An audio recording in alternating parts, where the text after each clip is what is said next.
അവസ്ഥയിലേക്ക് മാറുമ്പോഴും നമ്മുടെ പ്രൊജക്റ്റ് എല്ലാവരും തിരിച്ചറിയുന്ന ഒരു കാലമാണ് വരാൻ പോകുന്നത്. 2025 വളരെ പ്രധാനപ്പെട്ട ഒരു വർഷമാണ്. പിന്നെയാണ് ഗെയിമിംഗ് പ്ലാറ്റ്ഫോം അറിയാം, നമുക്ക് ഒട്ടനവധി ഗെയിമിങ്ങുകൾ നമുക്കിന്ന് അറിയുന്നതാണ്. ഇവരൊക്കെ നമ്മുടെ താഴെ നമ്മുടെ അസോസിയേറ്റായി വരേണ്ട ആളുകളാണ് ഇനിയുള്ള ആളുകൾ മുഴുവൻ. അതിൻ്റെയൊക്കെ ഒരു ബെനിഫിറ്റ് ഒരു പാർട്ണർ എന്നുള്ള രീതിയിൽ നമുക്ക് ലഭിക്കും. അതുപോലെയാണ് ഇ കോമേഴ്സ് എന്ന് പറയുന്നത്. ഇ കോമേഴ്സ് ബങ്കിയിൽ ഈ 5000-ലധികം പ്രൊഡക്റ്റുകൾ ഇപ്പോൾ നിലവിൽ ഉണ്ട്.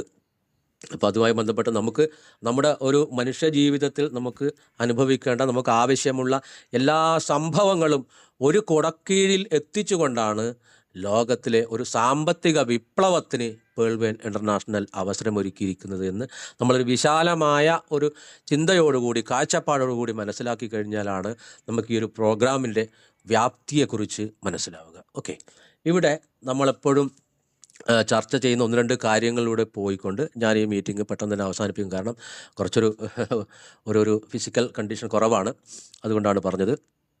ഇവിടെ ഡീസെൻട്രലൈസ്ഡും സെൻട്രലൈസ്ഡും നമ്മളെപ്പോഴും ചർച്ച ചെയ്യുന്ന ഒരു വിഷയമാണ്. അത് വളരെ പ്രധാനമായി നമ്മൾ മനസ്സിലാക്കേണ്ട ഒരു കാര്യമാണ്. സെൻട്രലൈസ്ഡ് സിസ്റ്റമാണ് നമ്മളെപ്പോഴും കണ്ടുകൊണ്ടിരിക്കുന്ന ഒരു പ്രോഗ്രാം എന്ന് പറയുന്നത്. അവിടെ നമുക്ക് തന്നെ അറിയാം, നമ്മുടെ കയ്യിലുള്ള പണം സെൻട്രലൈസ്ഡ് സിസ്റ്റത്തിൽ എത്തിക്കഴിഞ്ഞു കഴിഞ്ഞാൽ അതിൻ്റെ എല്ലാ നിയന്ത്രണവും സെൻട്രലൈസ്ഡ് സിസ്റ്റത്തിലാണ്, അതായത് നമ്മുടെ ബാങ്കിലാണ്. നമുക്ക് പെട്ടെന്ന് പറയാനുള്ള ഉദാഹരണം ബാങ്ക് ആയതുകൊണ്ടാണ്, പല പ്രൊജക്റ്റുകളുണ്ട്. ഓക്കെ, ബാങ്കിലാണ്. ആ മുഴുവൻ നിയന്ത്രണം അവരുടെ കയ്യിലായി കഴിഞ്ഞാൽ എന്ത് സംഭവിക്കും? അവരാണ് തീരുമാനമെടുക്കുക. അതുമാത്രമല്ല, എല്ലാ സർവീസിനും നമുക്ക് എന്ത് ചെയ്യണം? നമുക്ക് അങ്ങോട്ടേക്ക് ഫീസ് കൊടുക്കേണ്ട അവസ്ഥയാണ്. അതുമാത്രമല്ല, നമുക്ക് ഒരു നിശ്ചിത സമയം മാത്രമാണ് നമുക്ക് സർവീസ് ലഭിക്കുക.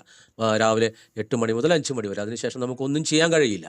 ഓക്കെ, അങ്ങനെ പേയ്മെൻറ്റിന് ഒരുപാട് വിഷയങ്ങളുണ്ട്. അങ്ങനെ ഒരുപാട് കാര്യങ്ങളാണ് ഈ ഒരു സെൻട്രലൈസ്ഡ് സിസ്റ്റത്തിൽ സംഭവിക്കുന്നത്. അത് സ്വാഭാവികമായി ആദ്യ കാലഘട്ടത്തിലുണ്ടായിരുന്നൊരു സിസ്റ്റം എന്നുള്ള രീതിയിൽ നമ്മുടെ ആളുകൾ മുഴുവൻ വിശ്വസിക്കുന്നത് ആ ഒരു സെൻട്രലൈസ്ഡ് സിസ്റ്റത്തിലാണ്. ആ ഒരു ഘട്ടത്തിലാണ് നമ്മുടെ പാർട്ട്നേഴ്സ്, നമ്മുടെ അസോസിയേറ്റ് ഡീസെൻട്രലൈസ്ഡ് പ്രോഗ്രാമായ പേൾവെയിൻ ഇൻ്റർനാഷണൽ PVC മെറ്റയായി മുന്നോട്ട് പോകുന്നത്. അപ്പോൾ ഇതിൻ്റെ ഒരു വ്യത്യാസം നമ്മൾ മനസ്സിലാക്കി കഴിഞ്ഞാൽ നമുക്കത് കുറച്ചുകൂടി എളുപ്പമാവും. ഇവിടെ എന്താണ് വ്യത്യാസം? നേരത്തെ സെൻട്രലൈസ്ഡ് സിസ്റ്റം എപ്പോഴും നിയന്ത്രിക്കുന്നത് ഒരു അതോറിറ്റിയാണ്, മൂന്നാമതൊരു കക്ഷിയാണ്. ആ അതോറിറ്റിയുടെ തീരുമാനത്തിൽ എന്തെങ്കിലും ഒരു പിഴവ് സംഭവിച്ചു കഴിഞ്ഞാൽ എന്ത് സംഭവിക്കും? ആ ഒരു പ്ലാറ്റ്ഫോം വലിയൊരു തകർച്ചയിലേക്ക് പോകും. നമ്മൾ ഒരുപാട് കാര്യങ്ങൾ കണ്ടതാണ്, അതുകൊണ്ടാണ് അങ്ങനെ സംഭവിക്കുന്നത്. പക്ഷേ ഇവിടെ എന്താണ്? ഒരു ഡീസെൻട്രലൈസ്ഡ് പ്രോഗ്രാം എന്ന് പറയുമ്പോൾ നമുക്കിവിടെ ട്രസ്റ്റ് വാലറ്റ് വഴിയാണ് നമ്മൾ ഡീസെൻട്രലൈസ്ഡ് പ്രോഗ്രാമിലുള്ള ഏത് സബ്ജക്റ്റും ചെയ്യുന്നത്. ഡീസെൻട്രലൈസ്ഡ് എന്ന് പറയുമ്പോൾ ക്രിപ്റ്റോ കറൻസി, ഡിജിറ്റൽ കറൻസി മാത്രമല്ല, ബ്ലോക്ക് ചെയിനുമായി ബന്ധപ്പെട്ട് നടക്കുന്ന എല്ലാ പ്രവർത്തനങ്ങളും ഡീസെൻട്രലൈസ്ഡ് ആണ് എന്ന് നമ്മളൊന്ന് മനസ്സിലാക്കുന്നത് നല്ലതായിരിക്കും. ഓക്കെ, എന്താണ് ഡീസെൻട്രലൈസ്ഡ്? സെൻട്രലൈസ്ഡിൻ്റെ നേരെ ഓപ്പോസിറ്റാണ്. ഇവിടെ നമ്മൾ നിയന്ത്രിക്കുന്ന ഒരു അതോറിറ്റിയും നിലവിലില്ല. അപ്പോൾ നമ്മളൊരു ട്രസ്റ്റ് വാലറ്റ് സ്വന്തമായി നമ്മുടെ പ്ലേ സ്റ്റോറിൽ കയറി നമ്മളത് ഡൗൺലോഡ് ചെയ്യുന്നു. നമുക്കതിന് 12 പ്രൈവറ്റ് കീ നമുക്ക് ലഭിക്കും. ആ പ്രൈവറ്റ് കീ നമ്മൾ സൂക്ഷിക്കുക. നമുക്ക് മാത്രമേ അതിൽ കയറാനും കാര്യങ്ങളൊക്കെ മനസ്സിലാക്കാനും കഴിയുകയുള്ളൂ. എന്ത് ചെയ്യാൻ കഴിയും? നമ്മുടെ എല്ലാ ഇടപാടുകളും നമുക്ക് സുതാര്യമായി ദിവസം എല്ലാ സമയത്തും നമുക്ക് ചെയ്യാം. നേരത്തെ നമുക്ക് വൈകുന്നേരം വരെ മാത്രമേ ചെയ്യാൻ കഴിയുള്ളൂ സെൻട്രലൈസ്ഡ് സിസ്റ്റത്തിൽ. ഡീസെൻട്രലൈസ്ഡിൽ നമുക്ക് 24 മണിക്കൂർ നമുക്ക് ഫിനാൻഷ്യൽ പ്രോഗ്രാം ചെയ്യാം, എല്ലാ കാര്യങ്ങളും ചെയ്യാം. നമുക്കിവിടെ ആരുടെയും അനുവാദമോ മറ്റു കാര്യങ്ങളോ ഒന്നും വേണ്ട. ഇവിടെ സാധാരണഗതിയിൽ നമ്മൾ പോകുമ്പോൾ ബോണ്ടിനെക്കുറിച്ചും തെളിവിനെക്കുറിച്ചും ഒക്കെ ചോദിക്കുന്ന ആളുകളുണ്ട്. നമുക്കിവിടെ അതിൻ്റെ ഒന്നും യഥാർത്ഥത്തിൽ അതിൻ്റെ ആവശ്യമില്ല. കാരണം ഇതൊക്കെ പ്രവർത്തനം നടക്കുന്നത് നമ്മുടെ കയ്യിലുള്ള ഫോണിലെ നമ്മൾ ട്രസ്റ്റ് വാലറ്റിനാണ് ഈ പ്രോഗ്രാം മുഴുവൻ നടക്കുന്നത് എന്ന് അവരെ ബോധ്യപ്പെടുത്താൻ നമുക്ക് കഴിഞ്ഞാൽ നല്ലതാണ്. ഓക്കെ, അപ്പോൾ ഡീസെൻട്രലൈസ്ഡ് സിസ്റ്റത്തിൻ്റെ കാര്യം അങ്ങനെയാണ്. നമ്മളെ സംബന്ധിച്ച് അവിടെ വ്യക്തികളോ രാജ്യങ്ങളോ ഒന്നുമില്ല. ഒരു വ്യക്തിയെ സംബന്ധിച്ച് ഒരു സ്മാർട്ട് കോൺട്രാക്റ്റ് അഡ്രസ്സാണ്. ഓക്കെ, ഇതൊരു ഡിജിറ്റൽ ബ്ലോക്ക് ചെയിനുമായി ബന്ധപ്പെട്ട പുതിയ സാങ്കേതിക വിദ്യയുമായി ബന്ധപ്പെട്ട പ്രോഗ്രാം ആയതുകൊണ്ട് തന്നെ ഇപ്പോൾ ഏകദേശം ആളുകളൊക്കെ ഇതിനെ തിരിച്ചറിഞ്ഞു തുടങ്ങി. കാരണം ബിറ്റ്കോയിനെ കുറിച്ച് നമുക്ക് എല്ലാവർക്കും അറിയാം, അതിൻ്റെ വില വർദ്ധിക്കുന്നതും നമ്മുടെ മാധ്യമങ്ങൾ അതിനെക്കുറിച്ച് ചർച്ച ചെയ്യാനും ആരംഭിച്ചതിന് ശേഷം നമുക്ക് എന്ത് സംഭവിച്ചിട്ടുണ്ട്? ഈ ഒരു കാര്യത്തിനെക്കുറിച്ച് അറിയാൻ തുടങ്ങിയിട്ടുണ്ട്. പക്ഷേ പുതിയ തലമുറയെ സംബന്ധിച്ച് അവർക്കൊക്കെ വ്യക്തമായി കാര്യങ്ങൾ അറിയാം. നമ്മളൊക്കെ പല ഫീൽഡിലും പോകുന്ന സമയത്ത് അവർ നമ്മളുടെ ഇങ്ങോട്ട് കുറേ കാര്യങ്ങൾ പറയുന്നതാണ്. അപ്പോൾ ഡീസെൻട്രലൈസ്ഡ് പ്രോഗ്രാം ഇതുമായി ബന്ധപ്പെട്ട് തന്നെയാണ് നമുക്ക് ഫിൻടെക് എന്ന് പറയുന്ന ഒരു പദത്തെക്കുറിച്ച് നമ്മളെപ്പോഴും കേട്ടില്ല. നമ്മുടെ സുരേഷ് പണിക്കർ സാറായാലും ശരി, നമ്മുടെ രവികുമാർ സാറായാലും ശരി, ശ്രീകുമാർ സാർ കഴിഞ്ഞ ആഴ്ച പറയും ഫിൻടെക്. എന്താണ് ഫിൻടെക് എന്ന് പറയുന്നത്? പുതിയൊരു ഫിനാൻഷ്യൽ ടെക്നോളജിയാണ്. അത് ഈ സെൻട്രലൈസ്ഡ് സിസ്റ്റം അതുപോലെ തന്നെ ഡീസെൻട്രലൈസ്ഡ് സിസ്റ്റം എന്നൊക്കെ പറഞ്ഞ് മാറി മാറി വരുന്ന കാലഘട്ടത്തിനനുസരിച്ച് നമ്മുടെ സാമ്പത്തിക ക്രയവിക്രയ രീതികൾ മാറുകയാണ്. നമുക്കറിയാം, ഇപ്പോൾ പഴയ കാലത്തിനേക്കാൾ കൂടുതൽ നമ്മളിപ്പോൾ ഗൂഗിൾ പേ ഉപയോഗിക്കുന്ന ആളുകളാണ്. ഗൂഗിൾ പേ എന്ന് പറഞ്ഞാൽ ഈ ഒരു ഫിൻടെക്കിന് ഉദാഹരണമാണ്, ഫിനാൻഷ്യൽ ടെക്നോളജിയുടെ ഉദാഹരണമാണ്. അപ്പോൾ നമുക്കത് അതിൻ്റെ സേവനങ്ങൾ വളരെ എളുപ്പത്തിൽ ആരുടെയും അനുവാദമില്ലാതെ നമുക്ക് പെട്ടെന്ന് ചെയ്യാൻ കഴിയുന്ന രീതിയിലേക്ക് മാറ്റുന്ന ആ ഒരു അവസ്ഥയെയാണ്, ആ ഒരു പ്രോഗ്രാമിനെയാണ് ഫിൻടെക് എന്ന് പറയുന്നത്. ഓക്കെ. യഥാർത്ഥത്തിൽ അത് ഫിനാൻഷ്യൽ ഉൽപ്പന്നങ്ങളും സേവനങ്ങളും ഡിജിറ്റലായി ചെയ്യാൻ ആളുകളെ അനുവദിക്കുന്ന ഒരു പ്രോഗ്രാമാണ് ഫിൻടെക്. ഈ ഒരു ഫിൻടെക് എന്ന് പറയുന്ന ഈ ഒരു പ്രോഗ്രാമിൻ്റെ ഉദയം എന്ന് പറയുന്നത് തന്നെ യഥാർത്ഥത്തിൽ 2008 ലോകം മുഴുവൻ ഉയർന്നു വന്ന ആഗോള സാമ്പത്തിക പ്രതിസന്ധിക്ക് ശേഷമാണ്. ആ ഒരു ആഗോള പ്രതിസന്ധിക്ക് ശേഷമാണ് ഈ ഒരു ഫിൻടെക് എന്ന് പറയുന്നുള്ള ആശയത്തിന് തുടക്കമിട്ടത് എന്ന് നമുക്ക് വേണമെങ്കിൽ വിശ്വസിക്കാം. നമ്മുടെ ബാങ്കുകൾ പതിറ്റാണ്ടുകളായി ഓട്ടോമാറ്റിക് ടെല്ലർ മെഷീൻ ATM ആണ് കൊണ്ടുവരുന്നത്. അങ്ങനെ എല്ലാ കാര്യങ്ങളും ചെയ്യുമ്പോൾ നമുക്ക് സർവീസിനുള്ളൊരു ബുദ്ധിമുട്ട്, അതാണ് ഞാൻ നേരത്തെ പറഞ്ഞത്, അപ്ഡേറ്റ് ചെയ്തുകൊണ്ടേയിരിക്കുകയാണ് ഓരോ കാര്യങ്ങളും. അതുപോലെ നമ്മളും അങ്ങനെ അപ്ഡേറ്റ് ചെയ്തുകൊണ്ടേയിരിക്കണം. 2008 ഉയർന്നു വന്ന ഈ ആഗോള സാമ്പത്തിക പ്രതിസന്ധിക്ക് ശേഷമാണ് ഫിൻടെക് എന്ന് പറയുന്ന ആ ഒരു രീതി വന്നത് എന്ന് നമുക്കറിയാം. ആഗോള പ്രതിസന്ധിയുടെ ആ ഒരു കാലത്തോടു കൂടി ബാങ്കിങ്ങിലുള്ളൊരു വിശ്വാസം നഷ്ടപ്പെട്ടതോടുകൂടി ഈ ഒരു രീതിയെ കൂടുതൽ ആളുകൾ വിശ്വസിച്ചു തുടങ്ങി എന്ന് നമുക്ക് വേണമെങ്കിൽ പറയാം. അപ്പോൾ ഡീസെൻട്രലൈസ്ഡ് അതുപോലെ തന്നെ ബ്ലോക്ക് ചെയിൻ എന്ന ആശയങ്ങളിലൂടെയാണ് ഈ ഒരു ബദൽ സാമ്പത്തിക ആശയത്തെക്കുറിച്ച് ആളുകൾ അറിഞ്ഞത് എന്ന് നമുക്ക് ഈ ഒരു കാര്യത്തെക്കുറിച്ച് പഠിക്കുമ്പോൾ നമുക്ക് മനസ്സിലാക്കാം. ഫിനാൻസ് ടെക്നോളജി സാമ്പത്തിക സേവനങ്ങൾ മെച്ചപ്പെടുത്തി ഓട്ടോമേറ്റ് ചെയ്തുകൊണ്ട് വ്യക്തികളും ബിസിനസ്സുകളും പണം കൈകാര്യം ചെയ്യുന്ന രീതിയിൽ ഒരു വിപ്ലവം തന്നെ ആദ്യമായി സൃഷ്ടിച്ചത് റോബിൻഹുഡ് അതുപോലെ തന്നെ വെൻമോ എന്നീ മൊബൈൽ ആപ്ലിക്കേഷനുകളാണ്. ഇപ്പം നമുക്കറിയാം, ഗൂഗിൾ പേ, ഫോൺ പേ ഒക്കെ ഒരു മൊബൈൽ ആപ്ലിക്കേഷൻ മാത്രമാണ്. നമ്മളിപ്പോൾ നിരന്തരമായി സാമ്പത്തികങ്ങളൊക്കെ കൈകാര്യം ചെയ്യുന്നത് ഏത് വഴിയാണ്? ഈ ഒരു കാര്യങ്ങളിലൂടെയാണ്. യഥാർത്ഥത്തിൽ ഒരു ഫിൻടെക് അതുമായി ബന്ധപ്പെട്ട ഉദാഹരണമാണ് ഈ ഫോൺ പേ എന്ന് പറയുന്നത്. ഇന്ത്യയിൽ തന്നെ വളരെ പ്രധാനപ്പെട്ട ഒരു ഫിൻടെക് സംവിധാനമാണ് 2015 നിലവിൽ വന്ന ഫോൺ പേ എന്ന് പറയുന്നത്, ബാംഗ്ലൂർ ആസ്ഥാനമായിട്ട് ഉള്ളത്. UPI പെൻ ഉപയോഗിച്ചുകൊണ്ട് വളരെ ലളിതമായി 24 മണിക്കൂറും സേവനം നൽകിക്കൊണ്ട് അത് വലിയ രീതിയിൽ വിജയിച്ചിരിക്കുന്നു, നമ്മളെല്ലാവരും അംഗീകരിച്ചിരിക്കുന്നു. അവിടെ എല്ലാ കാര്യങ്ങളും നടക്കുകയാണ്, ബില്ല് പേയ്മെൻറ്റ് മുതൽ എല്ലാ കാര്യങ്ങളും ഈസി ആയിട്ട് നമുക്ക് ചെയ്യാം. ഗിഫ്റ്റ് കാർഡ്, ഗ്രോസറി, അതുപോലെ തന്നെ സൊമാറ്റോ, ഭക്ഷണത്തിൻ്റെ കാര്യങ്ങൾ എല്ലാത്തിനും നമ്മൾ ഉപയോഗിക്കുന്നത് മിക്കവാറും ഇത്തരം സംവിധാനങ്ങളെയാണ്. അതിനെയാണ് നമ്മൾ യഥാർത്ഥത്തിൽ ഫിൻടെക് ടെക്നോളജി എന്ന് പറയുന്നത് എന്ന് നമുക്ക് വളരെ ലളിതമായി പറഞ്ഞാൽ മനസ്സിലാക്കാം. ഇപ്പോൾ ഇന്ത്യയിൽ തന്നെ ഗൂഗിൾ പേ ഏകദേശം 100 കോടിയിലധികം ഇടപാടുകൾ പ്രതിദിനം നടക്കുന്നു എന്നാണ് പറഞ്ഞു വരുന്നത്. അതുപോലെ തന്നെ വളരെ പ്രധാനപ്പെട്ട മറ്റൊരു ഉദാഹരണമാണ് ക്രെഡി എന്ന് പറയുന്ന ഒരു ഫിൻടെക് കമ്പനി.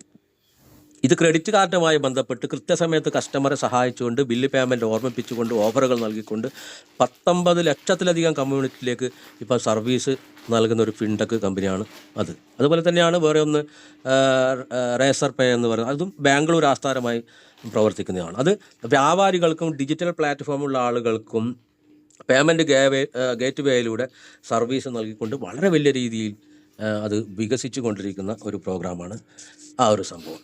ഇങ്ങനെ നമ്മുടെ ലോകം ഡിജിറ്റലൈസേഷൻ്റെ എല്ലാ സാധ്യതകളെയും ഉപയോഗപ്പെടുത്തിക്കൊണ്ട് മുന്നോട്ട് പോകുമ്പോൾ ഒരുപക്ഷെ നമ്മളൊക്കെ ഭാഗ്യവാന്മാരാണ്. കാരണം നമ്മളൊരു പേൾ വെയിൻ ഇൻ്റർനാഷണൽ എന്ന് പറയുന്ന ഈ സിസ്റ്റത്തിലേക്ക് കടന്നു വന്നതുകൊണ്ടും മഹാരഥന്മാരായ നമ്മുടെ great leaders Ashokan sir, Suresh sir, Ravikumar sir, ഇങ്ങനെയുള്ള ആളുകൾ ഇത്തരം പുതിയ ടെക്നോളജികളെക്കുറിച്ച് പുതിയ കാര്യങ്ങൾ പറഞ്ഞു തന്നതുകൊണ്ടാണ് എന്നെപ്പോലെ ഒരു സാധാരണക്കാരനായ ഒരു മനുഷ്യന് ഈ ഒരു കാര്യങ്ങളെക്കുറിച്ച് മനസ്സിലാക്കാനും പഠിക്കാനും ഒക്കെ കഴിയുന്നത് എന്ന് ഒരു പേൾ വെയിൻ ഇൻ്റർനാഷണൽ എന്ന് പറയുന്ന സിസ്റ്റത്തിലൂടെ വന്നതുകൊണ്ട് മാത്രമാണ്. അതുകൊണ്ട് തന്നെ നമ്മുടെ പ്ലാറ്റ്ഫോമിലിരിക്കുന്ന ആളുകൾക്ക് ഇപ്പോൾ എല്ലാ കാര്യങ്ങളും അറിയാം. വലിയ മാറ്റത്തിലൂടെ നമ്മൾ സഞ്ചരിച്ചു കൊണ്ടിരിക്കുമ്പോൾ നമുക്ക് വളരെ വേഗത്തിൽ ആ ഒരു മാറ്റവുമായി പൊരുത്തപ്പെട്ടു പോകാൻ കഴിയാം. അങ്ങനെയുള്ളൊരു സമയത്താണ് ഇവിടെ PVC മെറ്റാ മൾട്ടിപർപ്പസ് ടോക്കൺ, അതായത് പേൾ വെയിൻ ഇൻ്റർനാഷണൽ ചെയ്യുന്ന നമ്മുടെ ഒരു കമ്മ്യൂണിറ്റിയുടെ പ്രസക്തി നമ്മൾ മനസ്സിലാക്കേണ്ടത് എന്ന് ഞാൻ വിശ്വസിക്കുന്നു. നമുക്കറിയാം PVC മെറ്റാ ആർമി എന്ന് പറയുന്ന നമ്മുടെ ഒരു ഗ്രൂപ്പിനെ കുറിച്ച് നമ്മളെല്ലാം നിരന്തരമായി ചർച്ച ചെയ്യുന്നതാണ് metaarmy.org. നമുക്ക് ആ ഒരു വെബ്സൈറ്റിലൂടെ പരിശോധിച്ച് കഴിഞ്ഞാൽ നമുക്ക് ഒത്തിരി കാര്യങ്ങൾ നമുക്ക് മനസ്സിലാക്കാനുണ്ട്. നമുക്കത് ഇഷ്ടമുള്ള ഭാഷ ട്രാൻസ്ലേറ്റ് ചെയ്തുകൊണ്ട് ഇഷ്ടമുള്ള ആളുകളിലേക്ക് നമുക്ക് എന്ത് ചെയ്യാൻ പറ്റും, നമുക്ക് ആ വെബ്സൈറ്റ് കൊടുത്തുകൊണ്ട് നമുക്ക് സിസ്റ്റത്തിനെ പരിചയപ്പെടുത്താനുള്ളൊരു വഴി അതിലുണ്ട്. എന്താണ് നമ്മുടെ സിസ്റ്റത്തിൽ ചെയ്യാനുള്ള കാര്യങ്ങൾ, മിഷൻ, വിഷൻ, എല്ലാ കാര്യങ്ങളും അതിലൂടെ പറഞ്ഞ് നമുക്ക് തരുന്നുണ്ട്. ഓക്കെ, ഇതിൽ പലപ്പോഴും അശോകൻ സാർ നമ്മളോട് പറഞ്ഞിരിക്കുന്ന ഒരു കാര്യം നമ്മളെപ്പോഴും കേൾക്കാറുണ്ടായിരുന്നു. നമ്മൾ RBIയുടെ അംഗീകാരത്തോടു കൂടി ഒരു പ്രൈവറ്റ് ഫിൻടെക് കമ്പനിയായി മെറ്റാ ആർമി അടുത്തു തന്നെ മാറും എന്ന് അദ്ദേഹം എപ്പോഴും പറയുന്നത് നമ്മൾ കേൾക്കാറുണ്ട്. ഇവിടെ അങ്ങനെ ഒരു പ്രൈവറ്റ് ഫിൻടെക് കമ്പനിയായി നമ്മുടെ മെറ്റാ ആർമി മാറുമ്പോൾ എന്താണ് നമുക്ക് ലഭിക്കുന്ന നേട്ടം എന്ന് നമുക്കൊന്നിവിടെ പരിശോധിച്ച് നോക്കാം. ഓക്കെ, ഇവിടെ ഞാൻ നേരത്തെ പറഞ്ഞു, ഇതൊരു ആപ്പ് വഴി നമുക്ക് സാമ്പത്തിക ക്രയവിക്രയം ചെയ്യാൻ കഴിയാം. അങ്ങനെ ഒരുപാട് രീതിയിൽ ചെയ്യാം. ഇതെന്ത് വേണം, നമുക്ക് RBIയുടെ അംഗീകാരം വേണം എന്ന് മാത്രമേ ഉള്ളൂ. ഇവിടെ നമുക്ക് കഴിഞ്ഞ ദിവസം ഏതോ ഒരു വ്യക്തി എന്നോട് വിളിച്ചു ചോദിച്ചു, നിങ്ങളുടെ ഈ ഒരു ബാങ്കിങ്ങിൽ ലോൺ അനുവദിക്കുമോ എന്നോട് ചോദിച്ചു. ഞാൻ പറഞ്ഞു തീർച്ചയായും സാർ, നമുക്ക് ലോണ് അനുവദിക്കാനുള്ള കാര്യങ്ങളൊക്കെ നടന്നുകൊണ്ടിരിക്കുകയാണ്. എങ്ങനെയാണത് നമുക്ക് ലോൺ അനുവദിക്കാൻ കഴിയും? ഇപ്പോഴല്ല, ലോൺ അനുവദിക്കാൻ കഴിയുന്നത് ഇതൊരു സ്വകാര്യ ഫിൻടെക് കമ്പനിയായി നമ്മുടെ മെറ്റാ ആർമി മാറിക്കഴിഞ്ഞാൽ നമുക്കറിയാം, നമ്മുടെ നാട്ടിൽ നമുക്ക് നമ്മുടെ നാഷണലൈസ് ബാങ്കുകളൊക്കെ നമുക്ക് എങ്ങനെയാണ് ലോൺ, ഒരു സാലറി സർട്ടിഫിക്കറ്റ് ഉണ്ടെങ്കിൽ നമുക്ക് പെട്ടെന്ന്, നമ്മളിപ്പോൾ ഒരു അധ്യാപകനോ സർക്കാർ ജീവനക്കാരനോ ആയിക്കഴിഞ്ഞാൽ നമുക്ക് പെട്ടെന്ന് തന്നെ എന്ത് ചെയ്യും, നമുക്ക് ലോണ് അനുവദിച്ച് തരും. നമ്മുടെ സിവിൽ സ്കോർ മറ്റു കാര്യങ്ങളൊക്കെ നോക്കിക്കൊണ്ട് നമുക്ക് ലോൺ അനുവദിച്ച് തരും. അതുപോലെ തന്നെയാണ് മെറ്റാ ആർമി ഒരു ഫിൻടെക് കമ്പനിയായി രജിസ്റ്റർ ചെയ്ത് കഴിഞ്ഞാൽ നമുക്കറിയാം, നിങ്ങളൊരു 100 USDT ദിവസ വരുമാനം വാങ്ങിക്കുന്ന ഒരു വ്യക്തിയാണ് എങ്കിൽ നിങ്ങൾ ശരാശരി നിങ്ങൾക്ക് ഒരു ദിവസം ലഭിക്കുന്ന വരുമാനം നിങ്ങൾക്ക് ഒരു മാസം നിങ്ങളൊന്ന് ചെക്ക് ചെയ്ത് കഴിഞ്ഞാൽ ഒരു വാർഷിക വരുമാനം ഇത്രയുണ്ടായിരിക്കുമെന്ന് നമുക്ക് കാൽക്കുലേറ്റ് ചെയ്യാം. ഓക്കെ, അതുപോലെ തന്നെയാണ് സാധാരണ സാലറി സർട്ടിഫിക്കറ്റ് വെച്ചുകൊണ്ടും എന്ത് ചെയ്യുന്നത്, നമുക്ക് സാധാരണ ബാങ്ക് ലോൺ അനുവദിക്കുന്നത്. ഇവിടെയും നമുക്ക് ആ ഒരു സാധ്യതയിലേക്കാണ് ഫിൻടെക് എന്ന് പറയുന്ന രീതിയിലേക്ക് മെറ്റാ ആർമി പോകുമ്പോൾ നമുക്ക് സംഭവിക്കാൻ പോകുന്നത്. ഓക്കെ, അങ്ങനെയാണെങ്കിൽ കൃത്യമായി ഈ ഒരു അതോറിറ്റി നിങ്ങളുടെ നിങ്ങളുടെ വാലറ്റും മറ്റു കാര്യങ്ങളും നിങ്ങളുടെ എല്ലാ കാര്യങ്ങൾ പരിശോധിക്കുകയും നിങ്ങൾക്ക് ഇവിടെ ഒരു വാർഷിക വരുമാനം, ഇപ്പോൾ ഒരു വാർഷിക വരുമാനം നിങ്ങൾക്ക് ഒരു 50 കോടി അല്ലെങ്കിൽ 5 കോടി അല്ലെങ്കിൽ 10 കോടിയാണ് നിങ്ങളെ വാർഷിക നിങ്ങൾക്ക് ലഭിക്കുന്ന വരുമാനമെങ്കിൽ നിങ്ങൾക്കതിൻ്റെ 75% വായ്പയായി നൽകാൻ കഴിയും. ഒരു പലിശ പോലും വാങ്ങിക്കാതെ ഈ ഒരു അതോറിറ്റിയിൽ ഉള്ള ഒരു വ്യക്തിയെ സംബന്ധിച്ച് അദ്ദേഹത്തിന് ലോൺ ലഭിക്കും.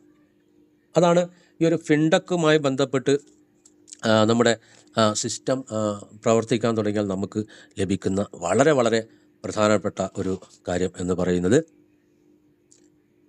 അപ്പോൾ അതിന് എപ്പോഴും നമ്മൾ ചെയ്യേണ്ട വളരെ പ്രധാനപ്പെട്ട കാര്യങ്ങൾ എപ്പോഴും മീറ്റിങ്ങിൽ പറയുന്നതാണ്. ഈ സിസ്റ്റം നമ്മളോട് ആവശ്യപ്പെടുന്ന രീതിയിൽ വളരെ നല്ല രീതിയിൽ നമ്മൾ പ്രവർത്തിച്ചു കഴിഞ്ഞാൽ കൃത്യമായി ഈ ഒരു സിസ്റ്റം മുന്നോട്ട് പോകുന്ന രീതിയിൽ 2020 മെട്രിക്സിലാണ് ഇത് വർക്ക് ചെയ്യുന്നത്. കൃത്യമായി 20 പേരെ നമ്മൾ സജസ്റ്റ് ചെയ്യുകയും അവരെ നല്ല രീതിയിൽ വർക്ക് ചെയ്യുന്ന രീതിയിൽ വളർത്തിയെടുക്കുകയും ചെയ്തു കഴിഞ്ഞാൽ നമുക്ക് ഈ പറയുന്ന എല്ലാ ആനുകൂല്യങ്ങളും ലഭിക്കുന്ന രീതിയിലാണ് മെറ്റാ ആർമി മാറാൻ പോകുന്നത്. ഞാൻ ഈ ഒരു വിഷയം പറഞ്ഞതുകൊണ്ട് നാളെ തന്നെ നിങ്ങൾക്ക് ലോണ് കിട്ടുമെന്ന് ധരിക്കരുത്.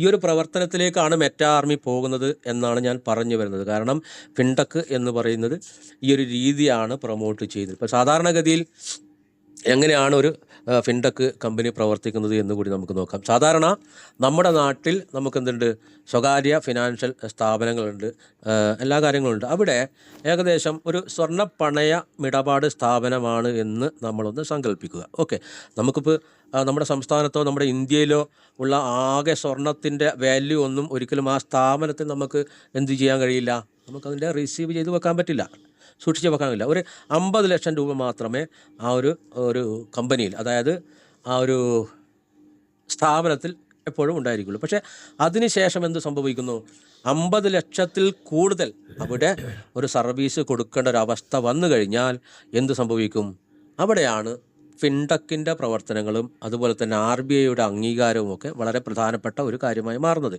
അങ്ങനെയാണെങ്കിൽ എന്ത് സംഭവിക്കും, അതിനുശേഷം ഈ ഒരു അഗ്രിമെൻ്റ് പ്രകാരം അധികം വരുന്ന വരുമാനം ഈ സ്ഥാപനത്തിലേക്ക് നൽകുകയും അതിനൊരു നിശ്ചിത തുക ഇതായി കൊടുക്കേണ്ടി വരും.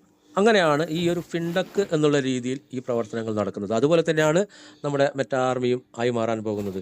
അപ്പം അങ്ങനെ നോക്കുമ്പോൾ നമ്മൾ വളരെ മനസ്സിലാക്കേണ്ട വളരെ പ്രധാനപ്പെട്ട ഒരു കാര്യം എന്ന് പറയുന്നത്, ഈ ഒരു പ്രോഗ്രാം ചെയ്യുന്ന ഒരു വ്യക്തി എന്നുള്ള രീതിയിൽ നമുക്ക് ഇന്ന് ലഭിച്ചുകൊണ്ടിരിക്കുന്ന എല്ലാ കാര്യങ്ങൾക്കും വളരെ നല്ല രീതിയിൽ മുന്നോട്ട് പോകാനുള്ള ഒരു അവസരമാണ് ഈ ഒരു സിസ്റ്റം നമുക്ക് നൽകുന്നത്.